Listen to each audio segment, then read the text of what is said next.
Hello guys, আজকে যেই জায়গাটি নিয়ে কথা বলবো, এই জায়গাটির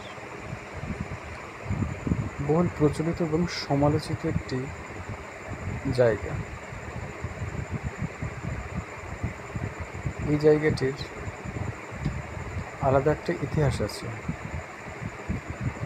তবে তার আগে বলে নেব জায়গাটি এর আগে কেমন অবস্থায় ছিল।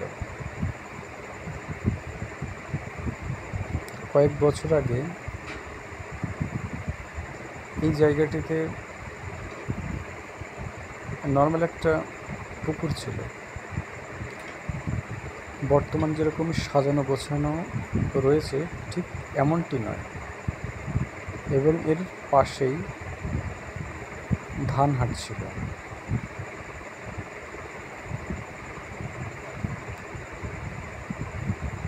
পরবর্তী সময় এই জায়গাটি একজনের নজরে পড়ে এবং বেশ কয়েক লাখ বা কোটি টাকায় জায়গাটি কিনে এখানে বাজার করার জন্য ঠিক করে। কিন্তু এখানে বিরাট যে পুকুরটি ছিল এবং এই অঞ্চলের বেশিরভাগ জলটি এই পুকুরে এসে পড়ত এবং এই পুকুর থেকে ইছামতি নদীতে জল গিয়ে পৌঁছতো। তবে এক্ষেত্রে জায়গাটির নামটা বলে নেওয়া ভালো। জায়গাটি হলো দত্তকলিয়া। এই জায়গাটির পাশে রয়েছে দত্তকলিয়া গ্রাম পঞ্চায়েতের অফিস এবং তার পাশে ডায়না ক্লাব মাঠ, যেখানে ফুটবল, ক্রিকেট এবং রান হয়।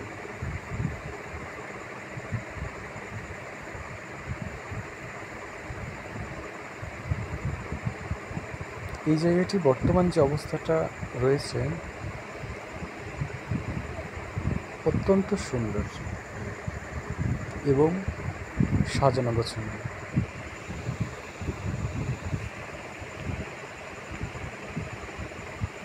সামনে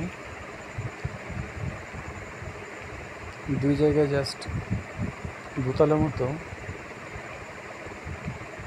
কয়েকটি দোকান করা হয়েছে এবং এর পাশে একটি ছোট রেস্টুরেন্ট আছে, যেখানে বিকাল সন্ধ্যাবেলা বিভিন্ন ধরনের ফাস্টফুড পাওয়া যায়। পুকুরের আশেপাশের বেশিরভাগ অংশ ঘেরা এবং বিভিন্ন গাছগাছালিতে পরিপূর্ণ করার চেষ্টা চলছে। এখানে বেশ কিছু কাজ করা, যেখানে সেখানে মলমূত্র বা প্লাস্টিক জাতীয় দ্রব্য ফেলা নিষিদ্ধ। এই জায়গাটি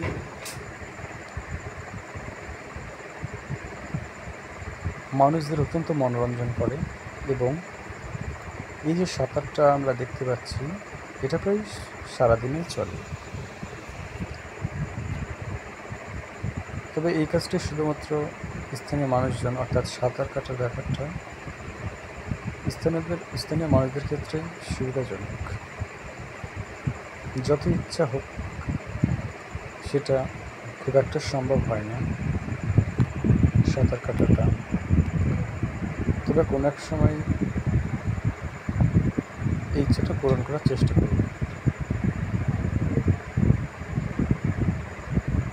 এই পুকুরের পাশেই একটি রথ আছে। যেটা রথের মেলার সময়